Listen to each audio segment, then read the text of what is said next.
Chapter 9, Heredity and Evolution.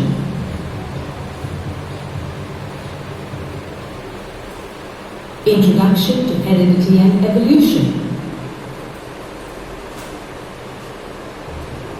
The living world is composed of two major groups of organisms, namely the prokaryotes and the eukaryotes. Prokaryotes are a group of organisms that lack a nucleus and other membrane-bound cell organelles. Eukaryotes, on the other hand, comprise of cells with a very well-defined nucleus and even show the presence of complex structures enclosed within membranes. The main difference between prokaryotes and eukaryotes is that, in the case of prokaryotes, the nuclear material is not enclosed by a nuclear membrane, but is in direct contact with the cytoplasm. In eukaryotes, the nuclear material or the nucleus is enclosed by a double membrane called the nuclear membrane. The nucleus consists of genetic material which is organized in the form of very fine, thin thread-like fibers called the chromatin fibers. During cell division, the chromatin fibers condense and become thick and ribbon-like and are known as chromosomes. Each chromosome, in its condensed form, consists of two chromatids joined at some point along the length. Chromosomes are formed of DNA, that is, deoxyribonucleic acid. The genetic information is stored in long stretches of DNA in the form of units called as genes. A gene is thus a specific length of a DNA chain which holds the information to control a specific characteristic of an organism. For example, features such as color of hair, rolling or folding of tongue in human beings, etc. There are thousands of genes on a chromosome which control various characteristics of an organism. Each gene is assigned a specific location on the chromosome which eventually determines the function of that gene. Now let us understand the mechanism of gene function with the help of an activity.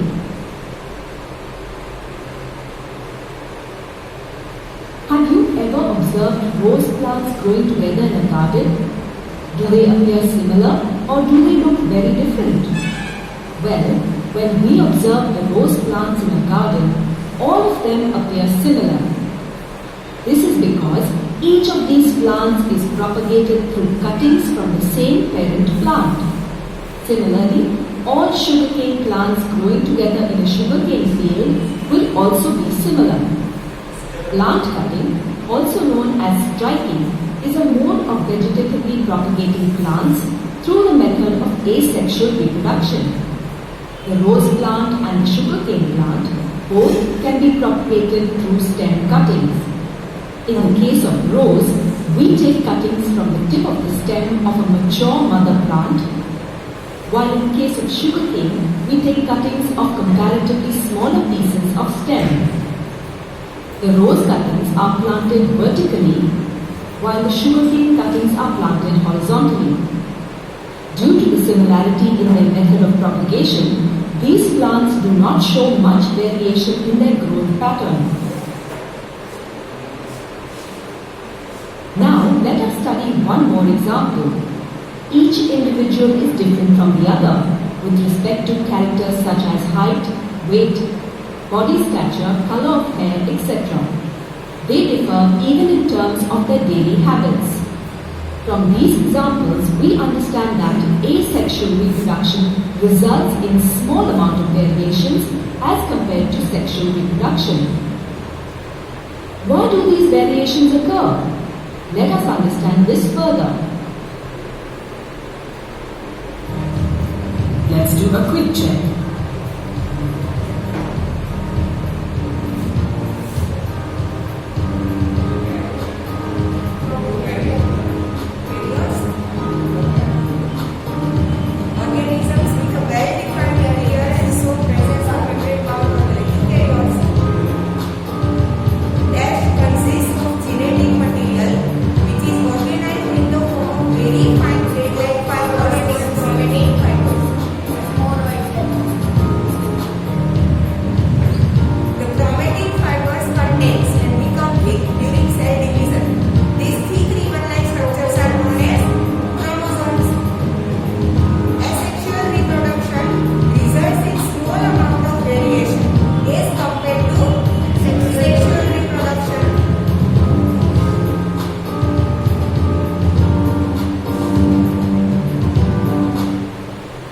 accumulation of varying, heredity, inherited traits, passing on or transmission of physical or mental traits from the parents to the offspring is known as heredity or inheritance. Why does a rat give birth to a rat only and not a cat? This is because the organisms reproduce their own kind and transfer their characters from one generation to the other. That is why a rat will produce young rats similar to itself. The new offspring will exhibit the same body design with a few variations due to some minor differences in them. Living organisms follow the universal law of like begets like. It means that the offspring of dogs will be dogs, pigeons will produce pigeons, and humans will beget humans only. We have learned that organisms reproduce and produce their own kind, but the offsprings produced do not look exactly like parents, and thus it can be said that human population shows a great variation. Let us perform an activity to understand this. Activity: observe the ears of all the students of your class. Prepare a list of students having free earlobes and those having attached earlobes. Calculate the percentage of students falling in each category. What is your observation? Well, the percentage of students with free earlobes and those with attached earlobes is 40% and 60% respectively. Now, if you were to observe the earlobes of the parents of these students, you will observe that their pattern of earlobes is the same as that of their children. This character is thus inherited from the parents. Such characteristic features, which are inherited from one generation to the other, are called traits. These traits are passed on from one generation to the other. Let us now proceed to understand the rules for the inheritance of these traits.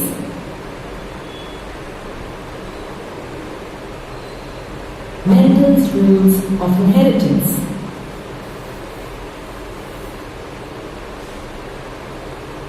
Inheritance is the transfer of hereditary characters or traits from parents to the offspring. The offspring resemble their parents but show certain minor differences. These similarities and differences are because of heredity. The credit for the concept of heredity goes to Sir Gregor Johann Mendel, who was the first person to carry out work on inheritance. Mendel was not only a priest in a monastery but also a naturalist. He conducted several experiments in the monastery garden to study transmission of certain traits in pea plants.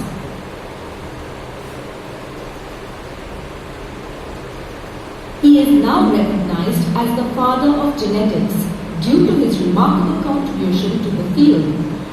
Several other scientists had studied the inheritance of traits.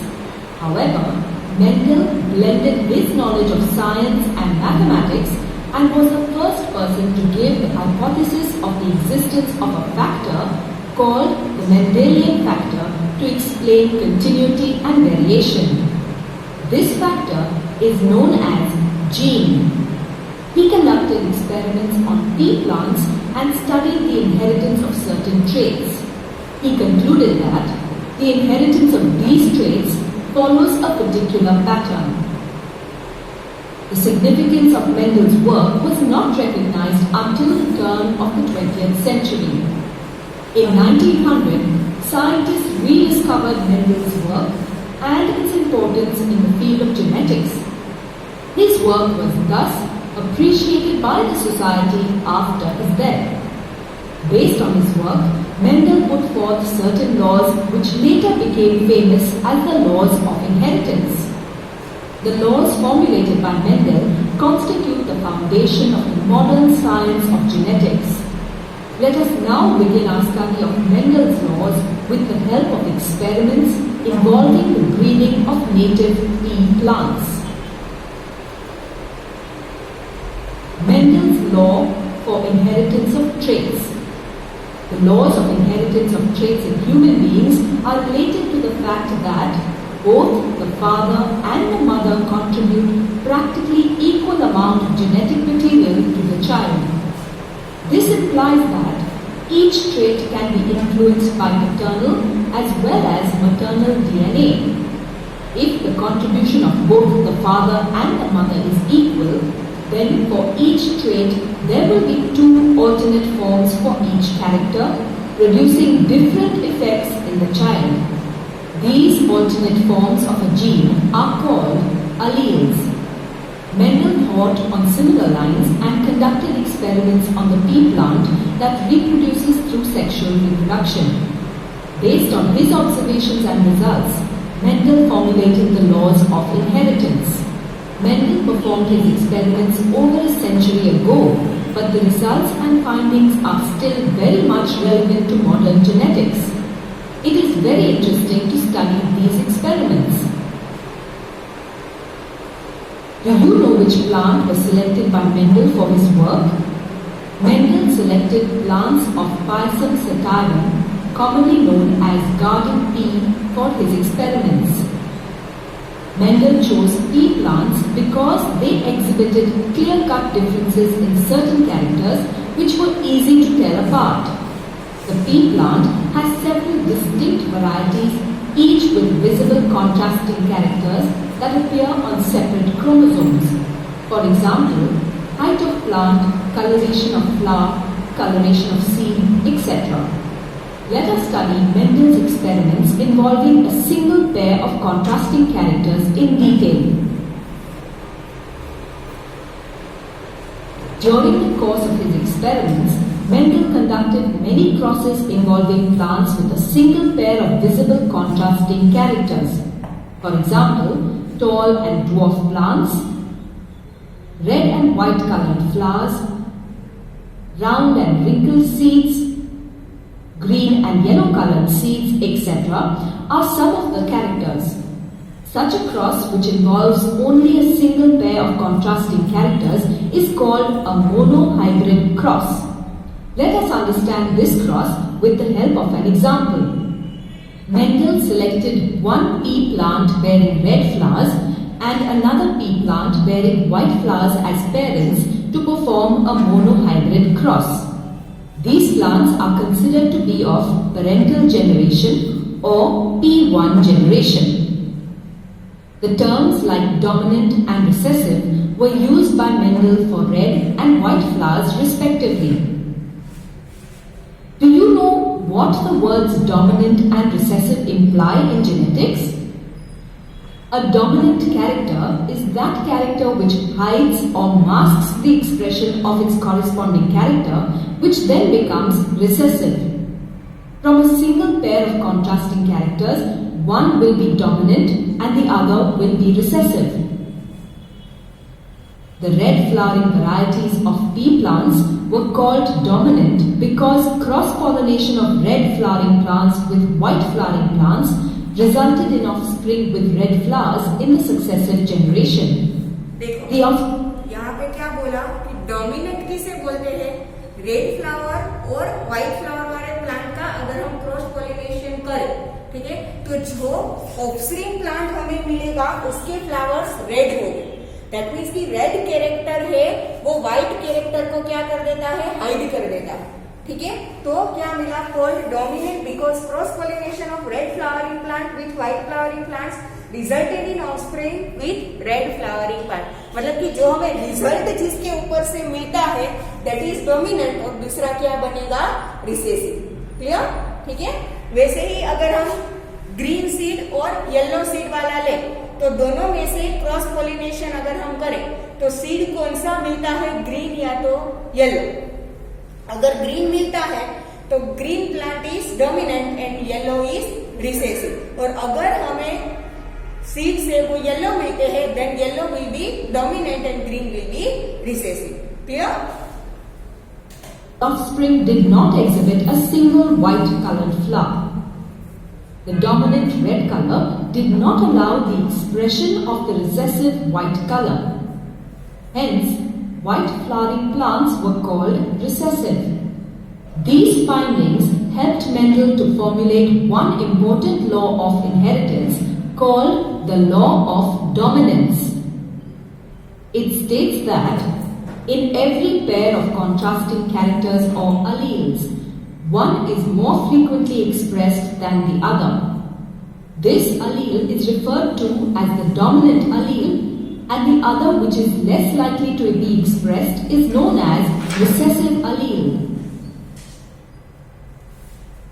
Likewise, Mendel studied 7 pairs of contrasting characters. Let us discuss about these characteristics. When we consider the shape of a seed, round shape is a dominant trait, while wrinkled shape is a recessive trait. With respect to seed color, yellow color of seed is dominant and green color is recessive. When we consider the color of the flowers, violet or red color is a dominant trait and white color is a recessive trait. With respect to fruit or pod shape, inflated shape of pod is a dominant trait, while constricted shape of pod is a recessive trait. In terms of pod color, green color is dominant and the yellow color of pod is recessive. With respect to position of the flower, axial position is a dominant trait, while terminal position of a flower is a recessive trait. When we consider the height of stem, tallness is a dominant trait, while dwarfness is a recessive trait. Mendel's experiments involved only pea plants with dominant and recessive traits. Through his experiments on pea plants, Mendel deduced that the factors or genes responsible for a particular character were present in pairs, one as dominant and the other as recessive. A particular convention exists for representing the dominant and recessive factors. Humans में भी हमने देखा था, ठीक है, कि mother और father में दोनों में क्रोमोसोम्स की क्या होती है, पेयर होती है ना, ठीक है. जब फर्टिलाइजेशन होगा तब दोनों पेयर में से एक एक क्रोमोसोम आएगा और फिर दोनों का क्या बनेगा, पेयर बनेगा. सेम यहाँ पे होगा, ठीक है. तो यहाँ पे भी जीन्स क्या हो गए, पेयर में हो गए. जब फर्टिलाइजेशन होगा तब दोनों में से एक एक जीन से वो पार्टिसिपेट करेगा. क्लियर? ठीक है. सेम क्या होगा ह्यूमंस में भी, आगे हमने देखा था, याद हो तो, ठीक है. मदर के 23 पेयर, फादर के 23 पेयर में से सिंगल सिंगल आएगा, फिर वो फर्टिलाइज होके अगेन पेयर बनेगा ऑफस्प्रिंग में. क्लियर? सेम यहाँ पे होगा. Dominant genes are represented by capital letters, while the corresponding recessive genes are represented by corresponding small letters of the alphabet. For example, capital R is for red flower and small r is for white flower. Genotype is the genetic constitution of an organism. It is the description of genes present in an organism. Phenotype, on the other hand, refers to the observable characteristic of an organism. For example, red flowering plants. Now, since the genes occur in pairs, the genotype of red flowering plants will be capital R, and that of white flowering plants will be small r. उसके जो jeans होंगे उसे हम genotype बोलेंगे, और उसकी जो characteristic हमने अलग अलग लिखी, अभी दिखाया था ना कितनी सारी कैरेक्टरिस्टिक्स मेंडल ने लिखी. Tall plant, dog plant, red colour, white colour, फिर रिंकल्ड सीड और पूरा राउंड सीड, ठीक है, green seed, yellow seed, green pod, yellow pod. That characteristics are known as phenotype, और उसके जो जीन्स होंगे उसे क्या बोलेंगे, जीनोटाइप. ठीक है. In sexual reproduction, these factors or alleles segregate during the process of gamete formation. This results in the formation of two types of gametes, one with capital R factor and the other with small r factor. Based on this observation, Mendel formulated his first law of inheritance called the law of segregation, which states that the alleles that make up a gene separate from each other or segregate during the formation of gametes.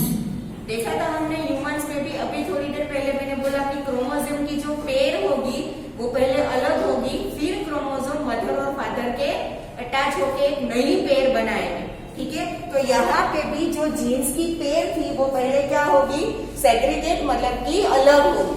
ठीक है, फिर एक capital R है वो small R के साथ join हो सकता है, या तो ये capital R second small R के साथ हो सकता है। तो दो पेयर बनी।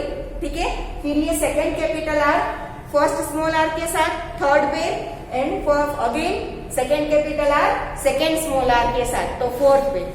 ठीक है, दैट मीन्स की 2 जीन्स पेयर मतलब 4 अलग अलग जीन्स हमें मिले।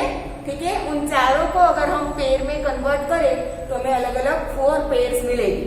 तो ये अलग अलग 4 पेयर मिलेगी मतलब चारों के कैरेक्टर्स अलग अलग होंगे, यस और नो। ठीक है, इसीलिए फादर और मदर के ऑफस्प्रिंग जो होते हैं उनमें थोड़ी बहुत हमें डिफरेंस देखने को मिलता है। ठीक है, The generation of offspring produced by P1 generation of parents is called as the first filial generation or F1 generation, and the new form of offspring resulting from a cross or breeding are called as hybrids. Thus, phenotypically, when a white-flowered parent P1 plant is cross-pollinated with a red-flowered parent plant, the first filial generation F1 generation produces plants with red-colored flowers. Red coloration is dominant and masks the effect of white coloration. That is, when parents having genotype small r are crossed with parents having genotype capital R, 2 types of gametes are produced, namely capital R and small r. By the combination of gametes, we get F1 generation of plants with genotype capital R, small r. The first filial generation, F1. During his experiments with pea plants, Mendel noticed that all the plants of F1 generation had flowers that were red in color. These red flowering varieties of plants were different from those of P1 generation. From these observations, Mendel concluded that red color was dominant over white. Although the F1 individuals were bearing red colored flowers, they also contained factors responsible for the development of white color. That is, their genotype was capital R, small r. These F1 plants produced red flowers which were clearly visible. That is, their external appearance or the phenotype was red. Thus, these F1 plants are phenotypically red but genotypically hybrids with a combination of capital R, small r. In this experimental cross, red-colored F1 plants are similar in their phenotype but different in their genotype in comparison to the red-colored parental P1 plant. That is, P1 plants are capital R, and F1 plants are capital R, small r. Mendel was curious to find out the result if he crossed 2 F1 individuals having this genetically hybrid combination. Mendel thus continued his experiments with these F1 plants. These F1 hybrid plants during gamete formation produced 2 different gametes, namely capital R and small r. देखो, पहले हमने यहाँ पे cross pollination किया। ठीक है, capital R, small R, capital R मतलब कि जो रेड फ्लावरिंग प्लांट था वो डोमिनेंट था, इसके लिए इसी वजह से इसके जो फर्स्ट फिलियल जनरेशन थी उसमें सारे रेड आएंगे। बट उनके जीन्स कैसे थे? Capital R small R, genotype कैसे थे? Capital R small R. भले ही वो फ्लावर्स सारे रेड कलर के बेयर करता है, बट उसमें व्हाइट फ्लावर प्लांट का व्हाइट फ्लावर वाला प्लांट देने के कैरेक्टर्स प्रेजेंट है। मतलब कि अगर हम फर्स्ट फिलियल जनरेशन जो मिली थी उनका क्रॉस पोलिनेशन करेंगे तो सारे प्लांट्स अब हमें रेड मिलेंगे नहीं। जब ये स्मॉल आर का क्रॉस पोलिनेशन होगा तब जो प्लांट मिलेगा वो कैसा होगा? White flowering plant. बिकॉज जो फर्स्ट फिलियल जनरेशन थी उसके पास स्मॉल आर जीन्स थे, इसीलिए उनके व्हाइट फ्लावर देने की कैपेसिटी फैक्टर्स उसमें प्रेजेंट थे। ठीक है, तो जो फैक्टर्स जिनकी वजह से व्हाइट कलर मिलता है, जब उनका क्रॉस पोलिनेशन होगा तब जो प्लांट मिलेगा वो कौन सा होगा? White flowering plant. ठीक है, अदरवाइज जब कैपिटल आर के साथ कैपिटल आर का क्रॉस पोलिनेशन होगा तो ऑब्वियसली कौन सा मिलेगा? कैपिटल आर मतलब रेड फ्लावरिंग प्लांट। ठीक है, फिर कैपिटल आर के साथ स्मॉल आर का जब क्रॉस पोलिनेशन होगा तब भी कौन सा मिलेगा? Red flowering plant. अगेन इसका स्मॉल आर इसका कैपिटल आर, तब भी क्या मिलेगा? रेड। बट जब स्मॉल आर का होगा तब क्या मिलेगा? व्हाइट, क्योंकि स्मॉल आर किसका जीन्स है? व्हाइट का। क्लियर? ठीक है। He crossed the plants among themselves or carried out self-pollination, that is, capital R small r cross capital R small r. This resulted in a successively new generation different from the previous one, which is called as the second filial generation of. देखो जब capital R के साथ capital R का cross pollination हुआ तो red flowering plant, फिर capital R के साथ स्मॉल आर तब भी रेड फ्लावरिंग प्लांट, फिर स्मॉल आर के साथ कैपिटल आर तब भी कौन सा बोलेगा genes? Capital R small R, तो वो भी रेड फ्लावरिंग प्लांट। बट जब स्मॉल आर के साथ स्मॉल आर का क्रॉस पोलिनेशन होगा तब कौन सा आएगा? रेड फ्लावरिंग प्लांट आगे जैसा। ठीक है, or F2 generation, the second filial generation F2. चलो इसका अब हम बाद में देखेंगे।